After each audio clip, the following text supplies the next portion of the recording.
आज जो है तो पूरा शहर अपना परेशानियों से जूझ रहा है।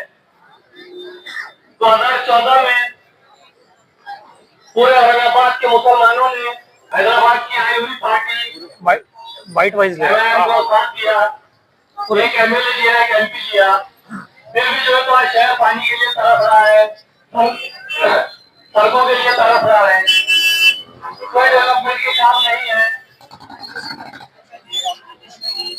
हम जो है तो कब तक अपने नुमाइंदों को चुन के देने के बाद भी रोते रहेंगे।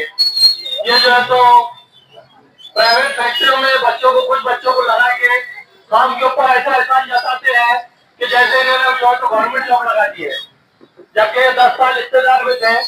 अब जो है तो औरंगाबाद के अंदर अकबर अवेसी आए और असद अवेसी आए, गलियों की धूल चाट रहे हैं, गली गली चक्कर काट रहे हैं, कह रहे हैं इम्तियाज जलील जो करते हैं उनको मत देखो, हमारी सूरत को देख के वोट दो।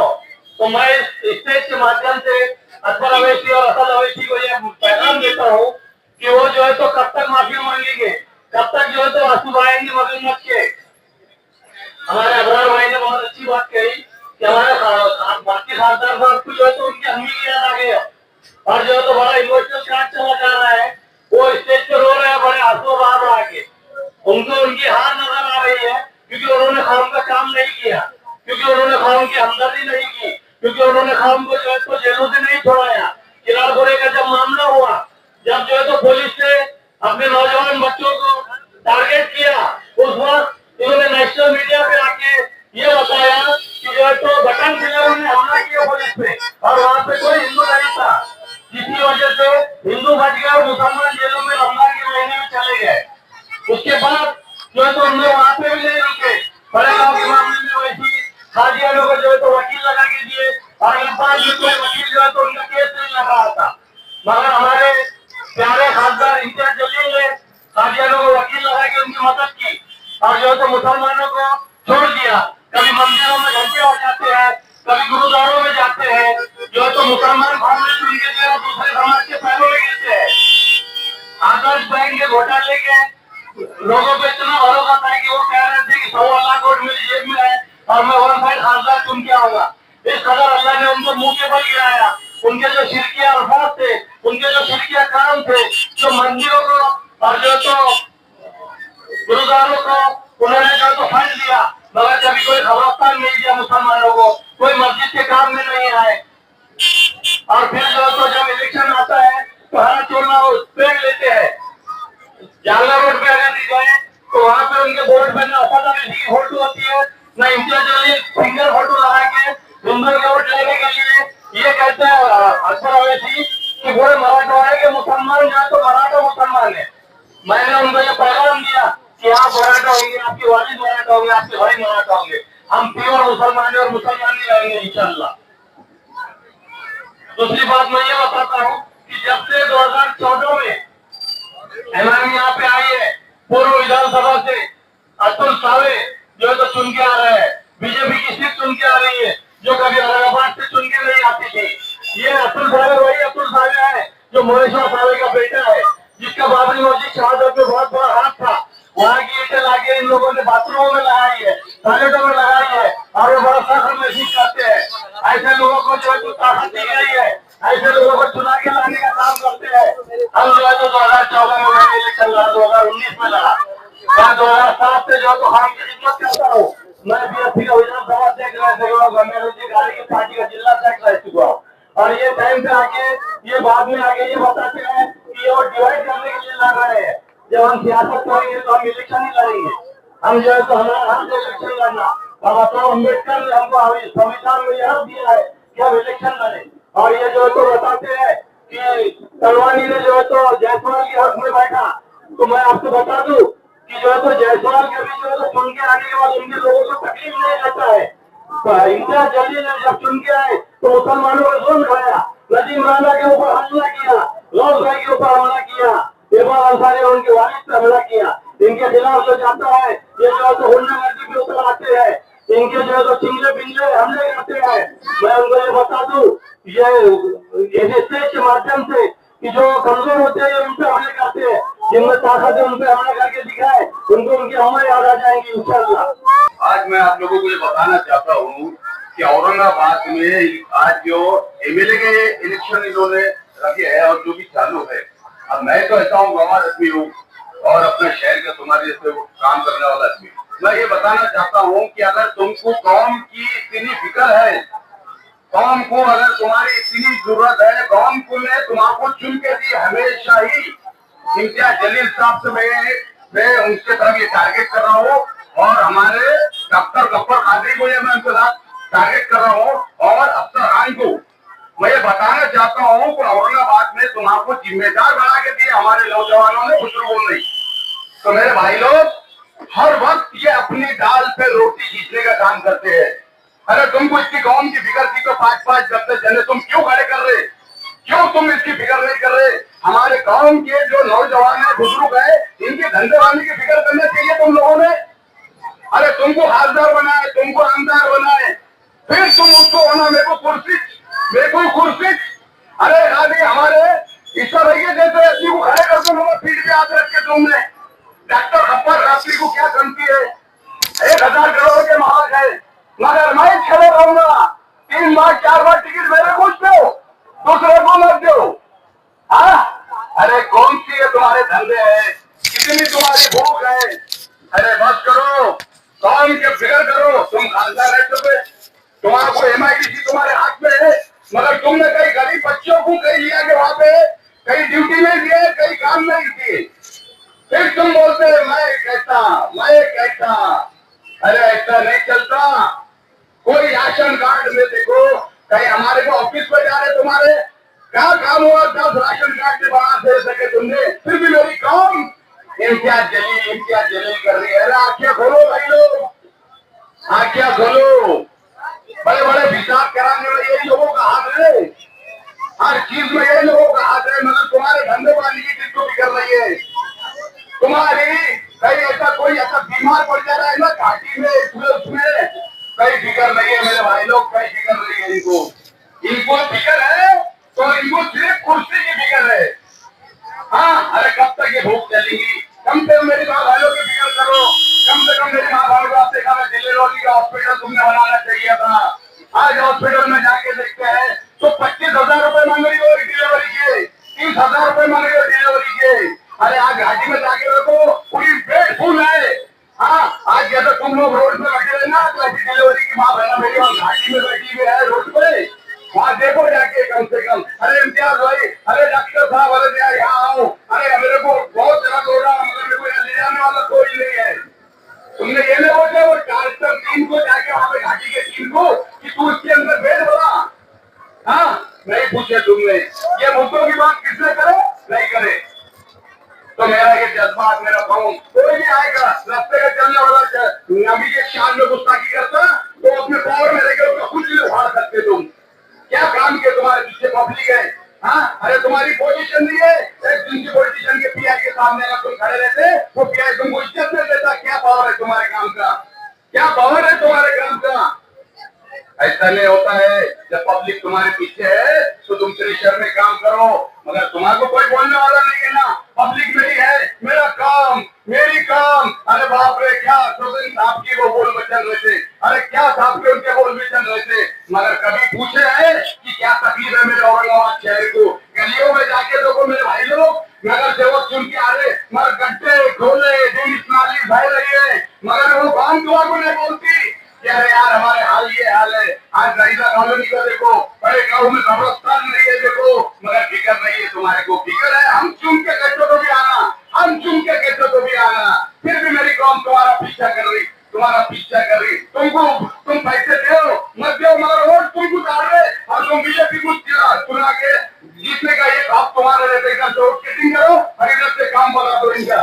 आज्ञा बोलो, बुरा लगा तो बोलता कौन? भाई में भाई, एक ही भाई, मुश्ताक बिल्डर, समझे?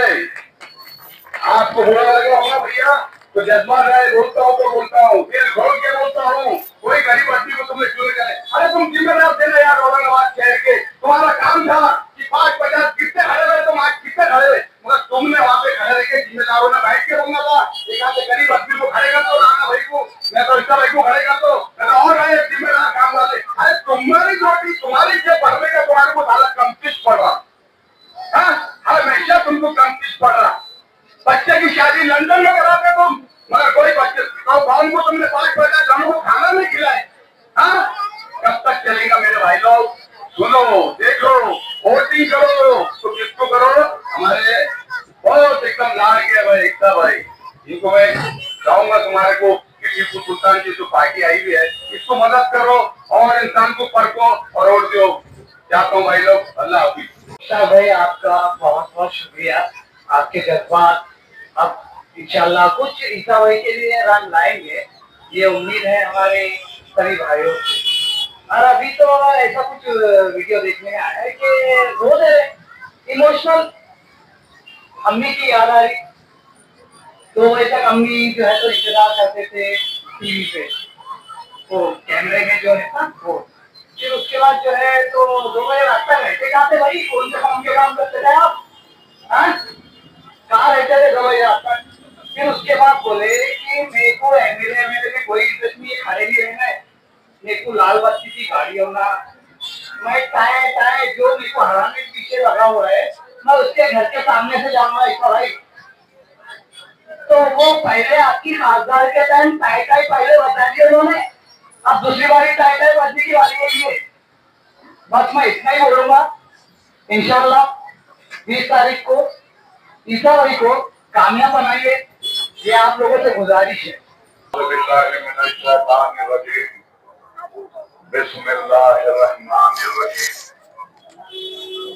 फरमान हमारे सभी अब्बासी साहब, डॉक्टर नसीर साहब, रिजवान साहब, हमारे इम्तियाज साहब,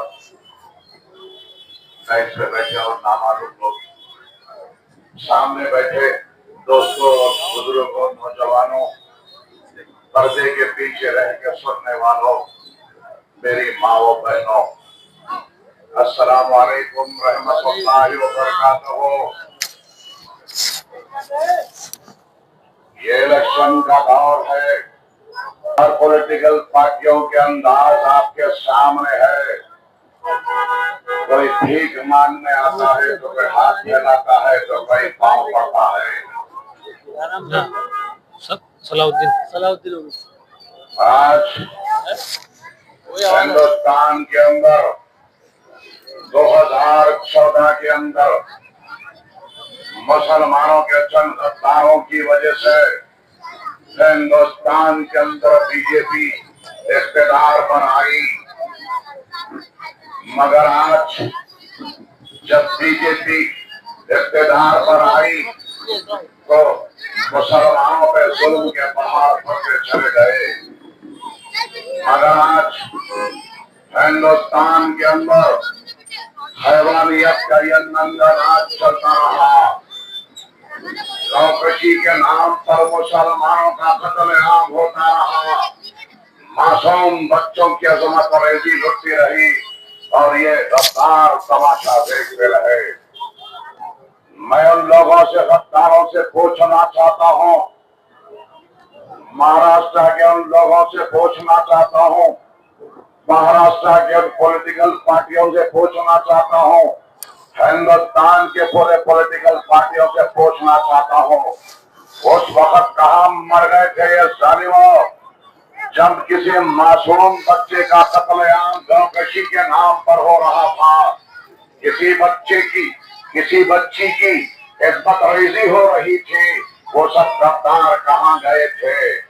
मैं उन लोगों से पूछना चाहता हूँ, आज हिंदुस्तान के हालात हो गए, बीजेपी जब से आई मुसलमानों और दलितों को मौत के चौराहे पर लाकर खड़ा कर दिया। महाराज के हालात, मैं आप लोगों से अपील करना चाहता हूँ कि हमारी मजलिस-ए-इन्क़िलाब मिल्लत 2019 के अंदर पॉलिटिकल पार्टी आई और 2024 के अंदर आपके सामने महाराष्ट्र में असेंबली इलेक्शन में है। मगर उन गद्दारों से कहना चाहता हूँ, मुसलमानों के हालात के जिम्मेदार वो लोग हैं मगर आज तरह तरह के बातें करते हैं, मुसलमानों को गुमराह करते हैं। 70 साल से मुसलमान और दलितों का खून चूस चूस कर इन्हें हैवानियत का शिकार बना लिया। और ये मुसलमान, ये भोले भाले मुसलमान 70 साल से तुम्हें वोट देते गए, ये लोग कमजोर होते गए और तुम करोड़पति होते गए। तुम्हारे बच्चे अमेरिका लंदन में पढ़ते रहे, ये बेचारे फुटपाथ पर मेहनत करते रहे। ये हिंदुस्तान के अंदर फिरका परस्त ताकतों मुसलमानों को कमजोर करने की साजिशें चल रही है। जब जब मुसलमानों के अंदर जुल्म होगा, मजलिस इन्क़िलाब मिल्लत बीच में आकर खड़े रहेगी। मैं आप लोगों से एक ही बात कहना चाहता हूं, इसी महाराष्ट्र के लोगों से, ऐसे बहरूपियों से होशियार रहो, क्योंकि एक नया मॉडल शहर में चल रहा है। मैं आप लोगों से कहता हूं, अगर कोई पैसे देता है तो ले लो, कोई मटन देता है तो वो भी ले लो, चिकन देता वो भी ले लो। ये तुम्हारा ही खून चूस चूस कर जमा करेगी दौलत है। मगर एक बात याद रखना, 20 तारीख के अंदर ईसा यासीन को कामयाब बनाना, फर्क थोड़ा इसमें है। देखो, इम्तियाज और ईसा, यहाँ कंफ्यूजन कितना बड़ा है। देखो आप, तो मजलिस इन्क़िलाब मिल्लत इलेक्शन के दिन अब बदमाशी की हालत तो देखो, 6-1 पे है, 7-1 पे है। 6 का मतलब समझ गए आप लोग? 6 का मतलब क्या है समझ जाओ। मैं नहीं बोलता, हमारा 7 पे है। 7 तारीख के दिन सुबह सुबह उठकर वोट डालिया और मजलिस इन्क़िलाब मिल्लत को कामयाब बनाए। किसी से डरने की जरूरत नहीं है। हिंदुस्तान के अंदर मजलिस इन्क़िलाब मिल्लत आ चुकी है। मगर एक बात याद रखो, बहरूपियों हर चीज आएंगे, हर बहरूपी आएंगे, सबके पैसे लो और वोट मजलिस इन्क़िलाब मिल्लत को देना। तुमको गुमराह करने की साजिशें करेंगे। एक नया बलबला और एक आया, नीतीश राणा, ये आजकल मार्केट में बहुत चल रहा। इनके बापू दिल्ली में बैठे हुए हैं, इनमें यहाँ है। क्या बोल रहा, मस्जिद में घुसे तो बेटे इतना सरगा है तू, अगर नहीं निकला मस्जिद में तो 10 साल का बच्चा काम बचा लेता। अरे हवले, तेरे को मालूम ही नहीं है, ये मुसलमान कौम बहुत जिगर कौम है। अरे कौम किसकी उम्मत है? आक़ाए दो जहां सल्लल्लाहु अलैहि वसल्लम की उम्मत में से है हम लोग। खाना मांगने पे जय श्री राम कहो, खाना देते। याद रखो दीवानों, हम उस उम्मत के उम्मती है, बिना नाम पूछे खाना भी देते हैं, पाना भी देते हैं और देते रहेंगे जिंदगी भर। यही मुसलमानों के किरदार है। याद रखो, हम जिसको खाना और पानी अल्लाह के फजल करम से मिलता है, तो हम उसका नाम नहीं पूछते, ना उसकी जात नहीं पूछते। ये हमारे किरदार है, ये मुसलमानों के किरदार है। मुसलमानों के किरदारों को तुम अभी पहचाना ही नहीं है। एक और एक आया, ठाकरे उनके मस्जिदों पे से उतार देता हूँ, ये और एक को लेके आए, अब उन्हें जनाब बन गया बेचारा। जब बाबरी मस्जिद 6 दिसंबर को बाबरी मस्जिद डिमोलिशन हुई, इन जालिमों ने इतनी खुशी का इजहार किया कि आज ये कहते हैं कि बेटे हम जनाब है। मैं उन गद्दारों से पूछना चाहता हूं कि जनाब किसको किसने बनाया, जनाब कौन रखा? ये मुसलमानों के वोट लेने की साजिश है, इसीलिए जनाब रखा गया है।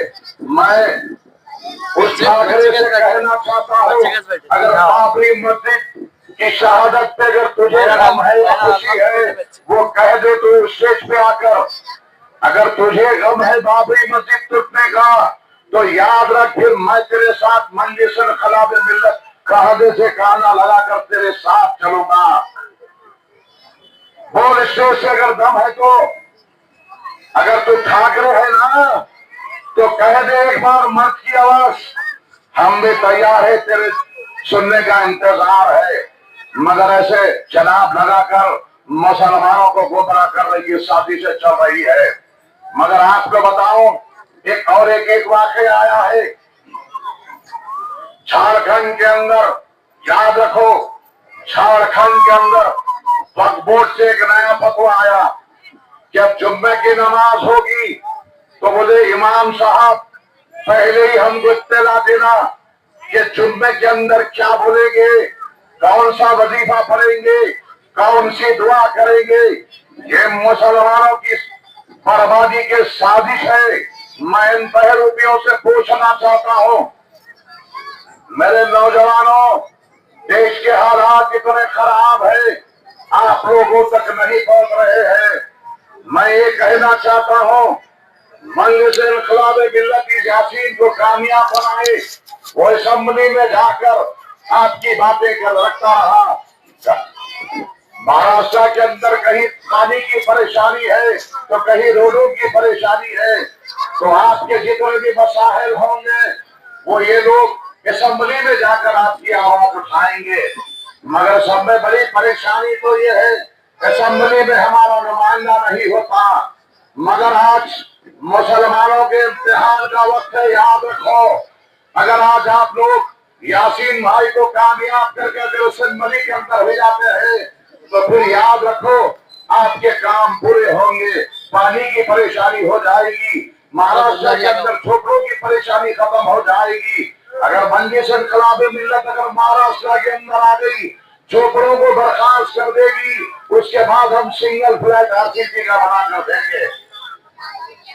मगर आप लोगों से मैं गुजारिश करता हूँ, टाइम की कमी है और मुकर्रीर है, इंशाअल्लाह ताला मंजिल इनकलाब मिल्लत आप लोगों के सामने रहेगी। एक बात याद रखो, आप इन बहरूपियों को पहचानो, सबके पैसे लो, फिर एक बार कह रहा हूं खा जाओ और 20 तारीख को यासीन भाई को कामयाब बनाए। मैं इंशाअल्लाह ताला 3 महीने के बाद काउंसलर का इलेक्शन है, इंशाअल्लाह ताला महाराष्ट्र के फिर काउंसिल इलेक्शन में भी आपसे मंजिल से इनकलाब मिल्लत मिलती रहेगी। मगर आज एक ऐसा वक्त है, इम्तिहान का वक्त है। अगर आप किसी बेकार आदमी को वोट दिया, किसी गुमराह करने वाले को वोट दिया, तो फिर याद रखो फिरका परस्त हिंदुस्तान के सर बोलकर चलेगी। चलिए मैं आपसे रुखसत होता हूँ। मंजिल इनकलाब मिल्लत जिंदाबाद आपके सामने हमेशा आता रहूंगा। जब जब मंजिल इनकलाब आपके सामने आती रहेगी, आपके जुल्मों के खिलाफ आवाज उठाएगी। अस्सलाम वालेकुम रहमतुल्लाहि व बरकातहू। तशरीफ फरमा मेरे सदर अब्बासी साहब, एडवोकेट फरिया अब्बासी साहब और समीर साहब और ईसा साहब जो एमएलए के लिए कॉन्टेस्ट कर रहे हैं, उन सबको और मेरे दोस्तों, नौजवानों और बुजुर्गों को मेरा अस्सलाम वालेकुम व रहमतुल्लाहि व बरकातहू। और मैं आपको आज जल्दी से मुखातिब करना चाह रहा हूँ। AIMIM इनकलाब मिल्लत की तरफ से आप लोगों को ये पैगाम देना चाह रहा हूँ, ये जो पार्टी 2019 में बनी है, ये इसका मकसद एक ही है कि हमारे कौम के, मुसलमानों के, दलितों के, पिछड़े वर्गों को आप बेसिक नीड जो होते हैं वेलफेयर के लिए, जैसा आपको पानी है, इलेक्ट्रिसिटी कम में होना है और बच्चों के लिए तालीम का इंतजाम। और अभी मेरे दोस्त ने कहा, हमारे इंजीनियर साहब ने, कि यहाँ पर हॉस्पिटल नहीं है। असल कौम के लिए ये चीज होती है, हॉस्पिटल होना है, हॉस्पिटल रहा तो फिर इलाज होता है, इलाज हुआ तो अपनी माँ बहनों को कितनी तकलीफ झेलना पड़ रहा है। जैसा कि हमारे मुश्ताक साहब ने बताया कि कहीं हॉस्पिटल में जाकर नीचे रहना पड़ता है। तो मैं ये पूछना चाहता हूँ, आप लोग जो पिछले के इलेक्शन में जो MLA को वोट दिए, उन्होंने क्यों काम नहीं किया? आप लोग इनसे पूछे क्यों नहीं जब ये लोग इलेक्शन में वोट मांगने के लिए आते? आपका वोट एक एक वोट कितना कीमती है मालूम है आप लोग? आप लोग देखते हैं लोग कितने बड़े बड़े गाड़ियों में फिरते हैं, वो आपका वोट ही है। आपके वोट से ही वो लोग वो गाड़ियां लेते हैं, वो लोग हेलीकॉप्टर में फिरते हैं, वो लोग बड़े बड़े मंदिरों में रहते हैं। आप अगर सोचिए आपका एक वोट वो लोग को ऐसा दे सकता है तो वो वोट आपको आपके बेसिक नीड दे जा सकता है। जैसा कि तालीम है यहाँ पर कि बच्चे जितने भी दिख रहे हैं तो मैं ये समझता हूँ कि ज्यादा तालीम याफ्ता नहीं है। तो अगर रहे थे तो वो लोग आज कहाँ कहाँ अपने डॉक्टर इंजीनियर बनते थे। क्या आप लोग तालीम याफ्ता बनना नहीं चाहते? आप बताकर बोलिए बनना चाह रहे आप लोग? देखो छोटे छोटे बच्चे हाथ उठा रहे हैं, लोगों को खुशी है, लोगों को एक सपना है कि लोग बड़े होकर डॉक्टर बने, इंजीनियर बने, वकील बने और मेरे माँ बहनों को एक अच्छा हॉस्पिटल मिले कि उन्हें बाहर जो गवर्नमेंट हॉस्पिटल में जाकर फर्क ना पड़े। अगर आप यासीन साहब को जो 7 नंबर आपको मालूम है कहाँ से शुरू होता है? का साथ होता है वो अगर आप उससे बटन दबाएंगे यासीन साहब आएंगे तो हम हर गली में वॉलंटियर भी जाएंगे, हर गली में जो तकलीफ है दूर करेंगे। ये बोलने वाले की जमात नहीं है, करने वालों की जमात है। वो अगर हमारे यासीन साहब जीत गए इंशाअल्लाह तो हर गली में हर एक नुक्कड़ पर आपको क्लिनिक होगा, हर बस्ती में 100 बेड हॉस्पिटल हुकूमत से हम गिरफ्तार पकड़ के लेंगे। उसमें हमारे माँ बहनों का इलाज होगा, छोटे छोटे बच्चों का इलाज होगा और हर गली में एक स्कूल होगा, मॉडल स्कूल होगा, रेजिडेंशियल स्कूल होगा जैसा मेरे हैदराबाद में है। वहाँ के बच्चे रेजिडेंशियल स्कूल में पढ़ते हैं, IAS बन रहे हैं, डॉक्टर बन रहे हैं, इंजीनियर बन रहे हैं, पुलिस वाले बन रहे हैं, आर्मी में जा रहे हैं, यहाँ से भी वैसे ही जाएंगे। अब ये नहीं चलेगा आप लोग खाली वोट डाल दिए वो लोग आके जवान खर्च करें। अब आप लोग की जिम्मेदारी है, आप लोग बड़े लोग जो वोट डालकर अभी तक पछता रहे, अभी भी वैसी वोट डालकर ये मासूम बच्चों का मुस्तकबिल खराब करना चाह रहे हैं तो आपका वोट जाया करिए। मैं नहीं समझता कि आपके बच्चों के मुस्तकबिल के लिए और वोट को सही इस्तेमाल करिए ताकि आप लोग को पानी की सहूलियत हो और इलेक्ट्रिसिटी। यहाँ महाराष्ट्र में इतने बिल आते के ताजुब की बात है, ये अडानी इलेक्ट्रिसिटी हमारे मोदी मिस्टर मोदी ये पूरा पैसा लूट के अदानी अंबानी के झोले में डाल रहे तो बोल रहे हैं तो बचेंगे। अरे बाबा तुम लोग बात लिए कर लिए अदानी अंबानी को बोलिए, अब दूसरे को तुम्हारे हिस्से के लोगों को लगेगा अब कटेंगे तो बटेंगे कैसे? अब कटेंगे बटेंगे, हम कहीं को कटेंगे, हम कहीं को बटेंगे, हम अरे झोली लेके भगाएंगे कहाँ? मुंबई के जेल में। आपसे ये गुजारिश करना चाह रहा हूँ तो यहाँ पर आकर तुमसे वाराना बात करेंगे, मगर आप लोग का जो हथियार है वो वोट है और कुछ भी नहीं है। अब आप वोट से आपका मुस्तकबिल बना सकते हैं, आपके बच्चों का मुस्तकबिल संभाल सकते हैं, आप अपने बच्चों को सही तालीम देकर डॉक्टर इंजीनियर और IPS ऑफिसर पुलिसमैन बना सकते हैं जैसा कि हमारे हेमंत करकरे साहब बनना चाहिए। क्या आप लोग बनाएंगे अपने बच्चों को police officer? Hemant Karkare police officer बच्चे में बना है, क्या आप लोग नहीं बनाएंगे? अगर वो बनाएंगे तो आप सुरक्षित रहेंगे। ये बोले ना हमारे आर्मी है वही सेव करो, उन्हें क्या सेव करो बाद में। आप देखिए कभी आर्मी में पुलिस में एक ही कॉन्स्टिट्यूशन पे चलते हैं, वही कॉन्स्टिट्यूशन को सिर्फ आप लोग और हम लोग बचा के चलो। बाबा साहब अम्बेडकर ने जो कॉन्स्टिट्यूशन दिया उसको हम संभाल लेकर चल रहे हैं और उसको बचाना है, वही इनकलाब मिल्लत ही बचा रही है। अब हम हैदराबाद से यहाँ आए कि इसका मतलब है आपको आपकी ताकत बचाना है। वो ताकत किस क्या है? आपको सेक्युलरिज्म से और अपने जमहूरियत पे अपने भरोसा करना है। बाबा साहब अम्बेडकर ने जो हमें डेमोक्रेसी और कॉन्स्टिट्यूशन में दिया है उस सिक्के तो हम हक हासिल कर सकते हैं।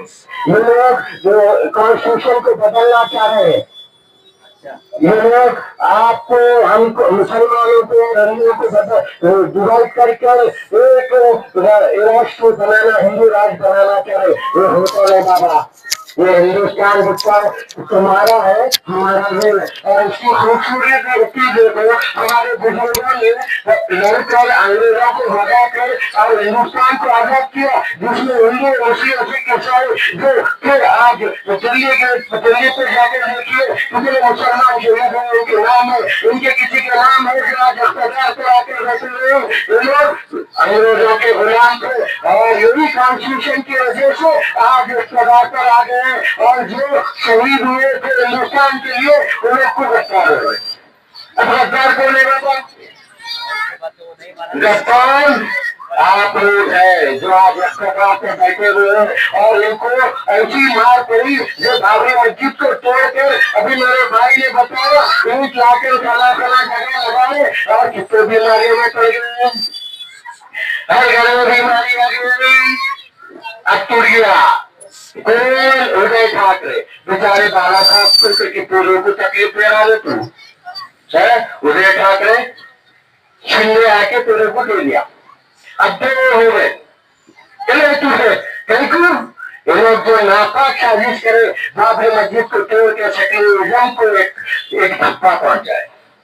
हमारा सेक्युलरिज्म कॉन्स्टिट्यूशन पूरी दुनिया में मशहूर है। समझे, यहाँ पर एकजुट और उतना ही है, लोगों को मालूम है कि हिंदू मुस्लिम सिख ईसाई दलित एक साथ हो गए तो लोगों की गाली गलने वाली नहीं है। उसमें चंद अपने लोग भी है जो बांटने का काम करते हैं। मैं इसलिए कह रहा हूँ आप लोग से घटना नहीं बुलाएंगे। वो एक चिन्ना पुता है कि राना बोल के उन्हें कहीं बोला मस्जिद में घुसा, अरे बाबा उतना है मस्जिद में घुसना है तो आके इस्लाम कबूल कर लो, हमारे पास दावत देते हो, इस्लाम कबूल कर लो। उसके बाद पीसफुल लाइफ की सबके साथ लेके जैसे मुसलमान पीसफुल लाइफ जीता तुमने ना मुझे चलने की जरूरत नहीं है। तो घुसा अगर नापाक जरिए से घुसा तो फिर जाता नहीं, सुना ना। और राज ठाकरे बेचारा उसका हाल तो ऐसा है चलने के असराने की वैसा है। पूरे मेरे साथ चलो, आगे उधर आगे उधर पीछे पलट के देखा तो उसके साथ कोई भी नहीं, उसके साथ कोई नहीं, कोई नहीं। ये भी एक राज है, उन्हें भी बहुत प्रक्रिया होना था। हमारे बाबरी मस्जिद को क्या करिए करे, क्या हुआ? अल्लाह की मार पड़ी और ये लोग टुकड़े टुकड़े हो गए। और टुकड़े टुकड़े क्या नाम से फिर लोग बोलते टुकड़े टुकड़े। आपको हम सबको मिलकर अपने कॉन्स्टिट्यूशन को बचाना है। कॉन्स्टिट्यूशन को सिर्फ मिलकर बचाएंगे। तो आप 20 तारीख के दिन हमारे यासीन साहब को, यासीन का मतलब मालूम है आपको इजाजत करने वाला, और यासीन शरीफ जानते हैं। इसलिए मैं ये चाहता हूँ कि आप लोग सुबह मदर की नमाज पढ़कर यासीन पढ़कर हमारे साथ नंबर पर यासीन को दे और ये यासीन को आप जीत लेकर हम इंशाअल्लाह हर घर में हर सहूलत पहुंचाएंगे। जैसा कि बेसिक नीड्स है, पानी की और इलेक्ट्रिसिटी का कुछ प्रॉब्लम है और यहाँ पर देख रहा हूँ छोटे छोटे झोपड़ियाँ हैं, उसको हम गवर्नमेंट की तरफ से 2 बेडरूम माहौल बनाएंगे। और वक्त रोड की है, ये वक्त रोड पर तो बड़े बड़े लोग बिल्डर कब्जा करके रखे हुए हैं, हम उसको भी छीनेंगे और अपने जो भाइयों को माँ बहनों को जिसको घर नहीं है वो घर वहाँ पर घर बनाकर हुकूमत से खड़े होकर बनाएंगे। क्या आप उसमें साथ देंगे? आपको घर बनाने में साथ देंगे, आप उठाकर देंगे, आप साथ देंगे। आपको घर में आए तो आप आपको 7 नंबर पे वोट देने का है। आप 7 नंबर पे बटन लगाएंगे तो हम लोग फैसिलिटीज होंगे, आपका मुस्तकबिल ऐसा होगा। अगर आपने यासीन साहब को जिताया तो मैं वादा करता हूँ यासीन साहब को इलेक्शन खत्म होते ऐसा नहीं कि वो जीत रहे और जीत रहे हैं और दूसरे देश से मेरा को ये कहता होना हर घर में क्या क्या पकाने हैं, हर गली में एक वॉलंटियर होना। वो वॉलंटियर क्या करेंगे?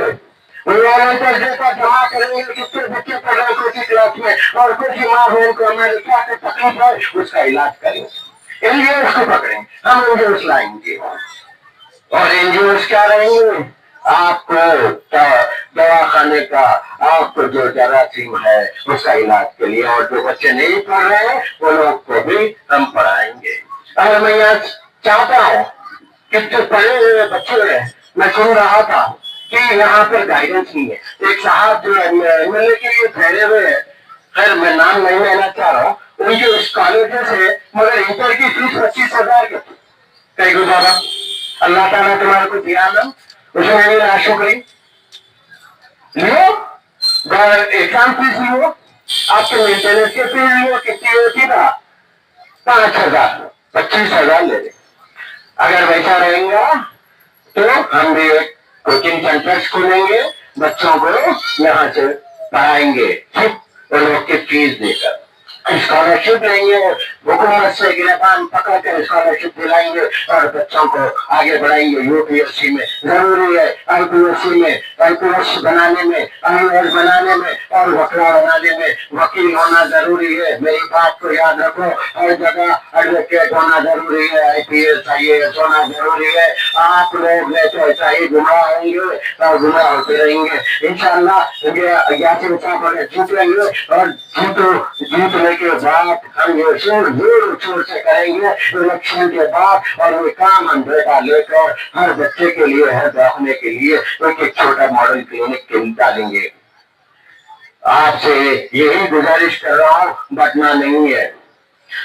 ये लोग जो ठहरे हुए हैं या औरंगाबाद से कितने हैं हमारे माइनॉरिटीज के एमएलए ठहरे हुए, क्या उनको जगह खरीदियत नहीं है?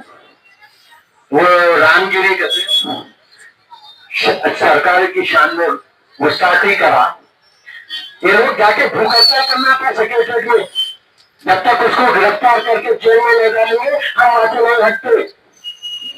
रोजे रह जाना था, वहां जाके खाना नहीं खाना था, 1 महीना बैठ जाना था, कैसे नहीं होता था देखो। खाली अभी सीट याद आ गई, इतनी जरूरत नहीं रही आप लोग की, कुछ बड़े तो लोग नहीं है। उसके बाद अब कुछ जाके यहाँ के लोग रैलीज बनाए, हुआ क्या? अभी भी वक्त है, अगर जिस दिन इलेक्शन खत्म हुआ उसके बाद हमारे यासीन साहब सेक्रेटरी के सामने भूख हड़ताल देंगे और उसको गिरफ्तार करेंगे। ऐसे लोगों को, ऐसे कुत्तों को हम नहीं रखना चाहते जो अपने सरकार की शान में गुस्ताखी करता है। ये कुत्ता, हमारे पास भी कुत्ता भोगता था, उसको ऐसी करे, अंदर गया सुधर गया। यहाँ पर भी एक कुत्ता भोग का, उसको भी यही करना है। अगर आपको ऐसा करना है तो इंकलाब मिल्लत को वोट देकर मजबूत बनाइए। 7 नंबर पर वोट देने का है। अवलीन वक्त जाकर सदर की नमाज पढ़कर यासीन पढ़कर 7 नंबर पर यासीन साहब को वोट देने का है। मैं यही कहते हुए चंदन साहब आप लोग को यही अदबन गुजारिश करता हूँ कि आप लोग यासीन साहब को वोट दीजिए, वोट देकर उनको कामयाब बनाएंगे। अल्लाह हाफिज। नारे तकबीर, नारे तकबीर, नारे तकबीर, जय हिंद, जय हिंद। और डेस्क पर बैठे ऑल इंडिया मजलिस इनकलाब मिल्लत के सारे लीडर्स को मेरा सलाम।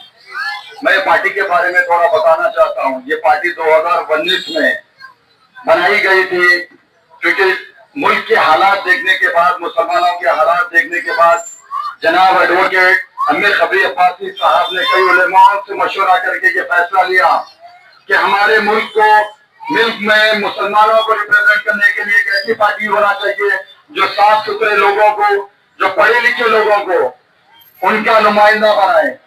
ये कोशिश से कई उलेमाओं से बातचीत कर ये पार्टी बनाई गई 2019 में, और हम लोगों ने 2019 से पूरी कोशिश की है। हैदराबाद, बिहार, गुजरात और अब यहाँ हम लोग औरंगाबाद में इलेक्शन लड़ने आए हैं यहाँ पर महाराष्ट्र में। मकसद सिर्फ एक ही है, क्योंकि जो भी मुसलमान पार्टी बन के आती है वो थोड़े दिन के बाद कमर्शियल पार्टी बन जाती है। उनका मकसद यही होता है कि ऐसे मालदार लोगों को टिकट दिया जाए, उनके पैसे से पार्टी का जेब भरा जाए, और जब वो इख्तियार पे आते हैं तो वो सिर्फ अपनी जगह बदलते हैं, आपकी कोई फिक्र नहीं होती है। 70 साल से मुसलमानों को बेवकूफ बनाया जा रहा है, उनको पता है, और 70 साल की बना सकते हैं। लेकिन इसमें पूरी गलती सिर्फ उनकी नहीं है, बहुत सारी गलती हम मुसलमानों की भी है, क्योंकि अल्लाह सुब्हानहू तआला ने हमें अक्ल सलीम दी है, हमें दिमाग दिया है। हमें चाहिए कि हमने एक बार ठोकर खाने वाला फिर दूसरी बार ठोकर खाता है, तीसरी बार ठोकर खाता है, तो उसको बेवकूफ कहते हैं। जब हमें अल्लाह सुब्हानहू तआला ने हमें जब दिमाग दिया है, तो हमें अपने दिमाग का इस्तेमाल करके हमारे बीच में से कोई ऐसे नुमाइंदे को चुनना चाहिए जो हमारे बीच का हो, पढ़ा लिखा हो, साफ सुथरा हो, और उसे जज्बा हो कि हमारे लिए वो काम करे, हमारे डेवलपमेंट के लिए बात करे।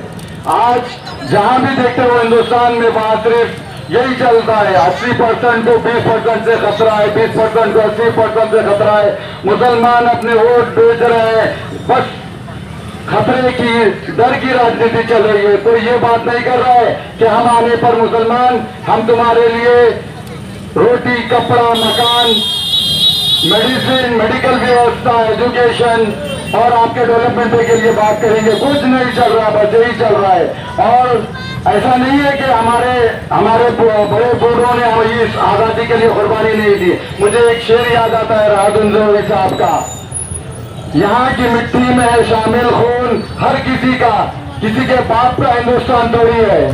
तो हमारे बाप दादाओं ने, हमारे सैकड़ों उलेमाओं ने इस आजादी के लिए कुर्बानी दी, अपने जान और माल की कुर्बानियां दी है, तब जाके हमें ये आजादी मिली है।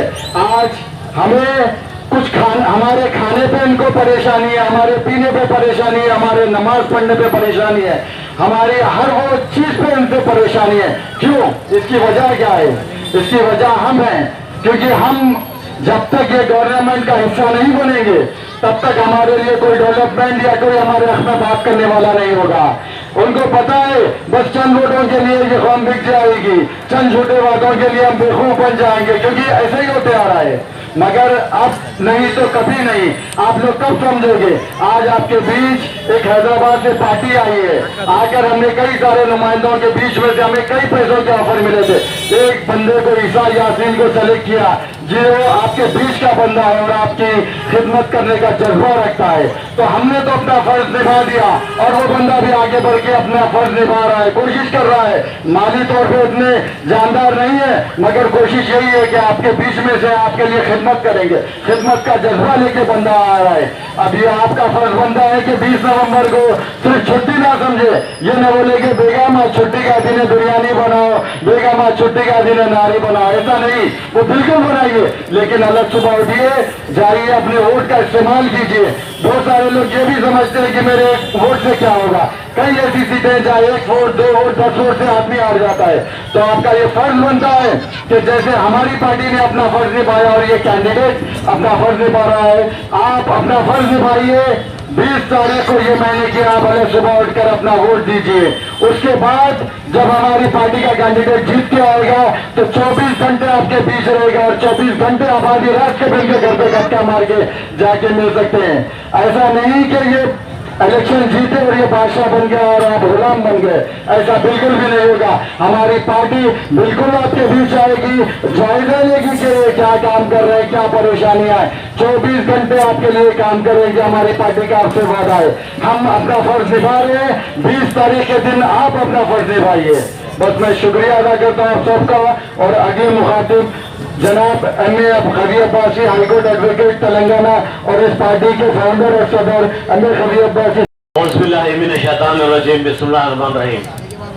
इस डायस पे बैठे हमारे नेशनल जनरल सेक्रेटरी समी आजाद साहब, डॉक्टर नसीरुद्दीन साहब, रिजवान साहब, आज के नौशा ईसा यासीन साहब, और मेरी आवाज़ सुनने वाले भाइयों बहनों और पर्दा नशीन बहनों, सबको मेरा सलाम। जैसे कि आप लोग जानते हैं, इलेक्शन आ गया है और आपके दरमियान में मुख्तलिफ पार्टियां घूम रही है। कोई कहता भाई हमारे को वोट डालो, कोई कहता हमारे को वोट डालो, हम आपको इतने पैसे देंगे, हम आपको उतने पैसे देंगे। भाई पैसे देने से, पैसे लेने से कुछ फायदा नहीं है। आपका वोट आपका ही मुस्तकबिल नहीं, आने वाले आपके बच्चों का मुस्तकबिल है, औरंगाबाद का मुस्तकबिल है, महाराष्ट्र का मुस्तकबिल है, हिंदुस्तान का मुस्तकबिल है। अगर आप अपना वोट एक बार दे देंगे तो बार बार उनके घर फिरना पड़ेगा।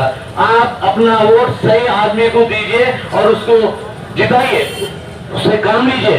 हमारे बीच में ईसा यासीन साहब जो नौजवान शख्सियत है, हमने उन्हें टिकट दिया है। मैं आप सबसे अपील करता हूँ, 20 तारीख को अलग सुबह पोलिंग स्टेशन जाइए और 7 नंबर पे हमारी पार्टी का सिंबल है, उनको भारी अक्सरियत से जिताइए, कामयाब करिए और उनसे काम लीजिए।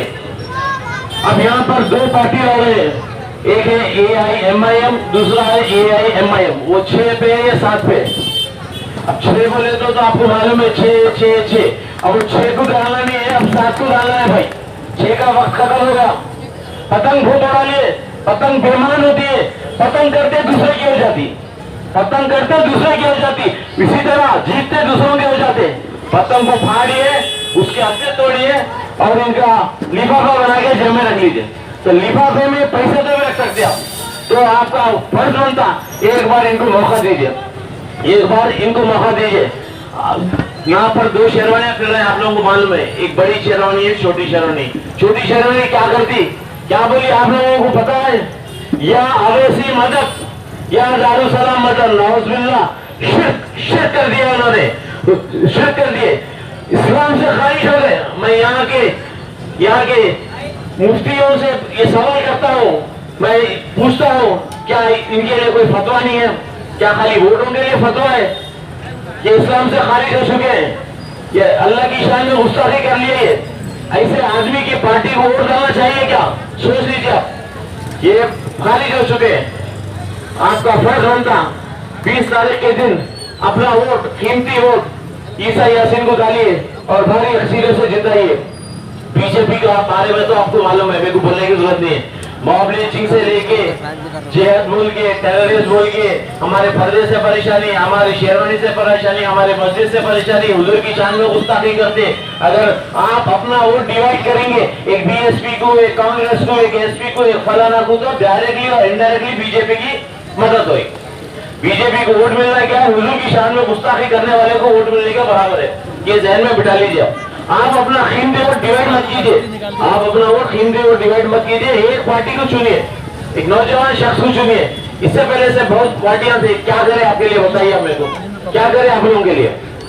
कांग्रेस तो खुली किताब है, 70 साल से हुकूमत करे, क्या करी कांग्रेस? मुसलमानों के लिए क्या करी? बाबरी मस्जिद शहीद कर दी, शीरा निवास करे, वहां पर बाबरी मस्जिद का दरवाजा खुलने वाले हुई, उनकी हुकूमत में बाबरी मस्जिद शहीद हुई। क्या बाबरी मस्जिद की शहादत मुसलमान भूल सकता है? क्या बताइए आप मेरे को, नहीं भूल सकता। बाबरी मस्जिद की बाबरी मस्जिद है, बाबरी मस्जिद रहेंगी वहां हमारे दिलों में। ये इनकलाब पार्टी पूरे हिंदुस्तान के मुसलमानों की क़यादत है, पूरे हिंदुस्तान के मुसलमानों भाई और बहनों की क़यादत है। ये आपके बीच में, आपके दरमियान में बहुत साफ सुथरी पार्टी है। हमारी पार्टी का मंशा है रोटी, कपड़ा और मकान। रोटी बेसिक नेसेसिटी है, रोटी, कपड़ा और मकान। करप्शन पे हम लड़ेंगे, करप्शन जो कि हिंदुस्तान को पगला करते जा रहा है, करप्शन पे हम लड़ेंगे। रोटी, कपड़ा, मकान पे लड़ेंगे, अनएम्प्लॉयमेंट पे लड़ेंगे, महिलाओं के लिए लड़ेंगे, महिलाओं के कोटे के लिए लड़ेंगे, महिला कोटों में भी मुस्लिम महिलाओं के कोटों के लिए लड़ेंगे। तो मैं आप लोगों को ये दरखास्त करता हूँ, एक बार AM इनकलाब पार्टी का साथ दीजिए, एक बदलाव लाइए, चेंज लाइए। घर घर इनकलाब, हर घर इनकलाब लाने की जरूरत है, गली गली इनकलाब, हर गली इनकलाब लाने की जरूरत है। जब तक चेंज नहीं आएगा बदलाव नहीं आएगा, जब तक चेंज नहीं आएगा बदलाव नहीं आएगा। अभी नहीं तो कभी नहीं, अभी नहीं तो कभी नहीं, है जहन में बिठा लीजिए। AM इनकलाब पार्टी ऐसी पार्टी है, बड़ी साफ सुथरी पार्टी है, आपके दरमियान में रहेंगी 24/7। एक बार मौका दीजिए, एक बार मौका दीजिए कि AM इनकलाब पार्टी को वोट देके भारी अक्सरियत से जिताइए। आपके बीच में जो ईसा यासीन साहब है, सोशल एक्टिविस्ट रह चुके हैं, 10-15 साल से आप लोगों के बीच में खिदमत कर रहे हैं। ये आप लोग बाखूबी जानते हैं, इनका इंट्रोडक्शन देने की जरूरत भी नहीं है, तो कंफ्यूज मत होइए। हमारे को 20 तारीख को 7 नंबर पे वोट डालना है। दूसरे नंबर पे वोट दबाना नहीं है। अगर आप दबाएंगे वोट डिवाइड हो जाएगा, वोट डिवाइड होगा तो डायरेक्टली और इनडायरेक्टली बीजेपी आ जाएंगी। इस जहन में बिठा लीजिए, ऐसा मौका फिर नहीं मिलता आप लोगों को। ऐसा जो है तो आने वाले हालात ऐसे बन ही नहीं सकते। तो मैं आप लोगों को फिर से एक बार तकलीफ बोलूं या एहसान बोलूं, एक बार एहसान कर दीजिए ईसा यासीन पर, इंशाअल्लाह ताला जिंदगी भर आपकी खिदमत करते रहेंगे। शुक्रिया, खुदा हाफिज़। इस्तकबाल का प्रोग्राम शुरू होगा अभी। औरंगाबाद पूर्व के कैंडिडेट ईसा यासीन साहब, ऑल इंडिया मजलिस इनकलाब मिल्लत के बानी व सदर एडवोकेट कवि साहब का इस्तकबाल करेंगे।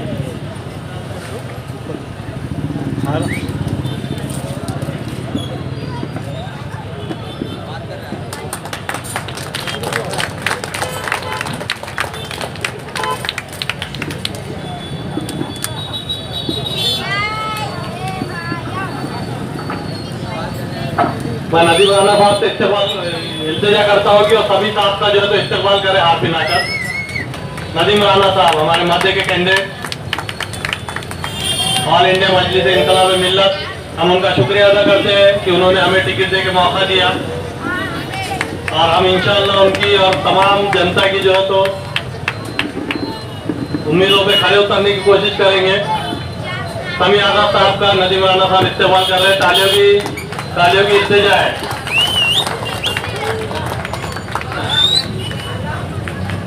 हमारे अबरार जो है तो हमारे सदर साहब का इस्तेमाल करेंगे, एडवोकेट कवि साहब का इस्तेमाल अबरार कर रहे हैं।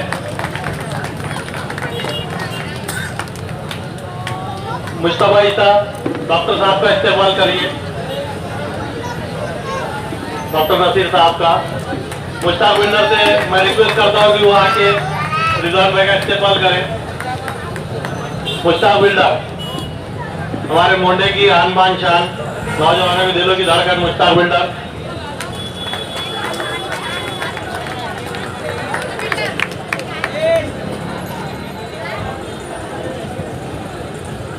इम्तियाज साहब का इस्तेमाल सुफियान भाई करेंगे।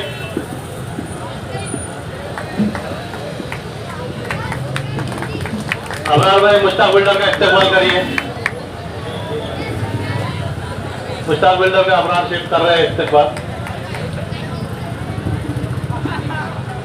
और हमारे ईसा यासीन का इस्तकबाल मोहम्मद रेहान मुस्तफ़ा करेंगे।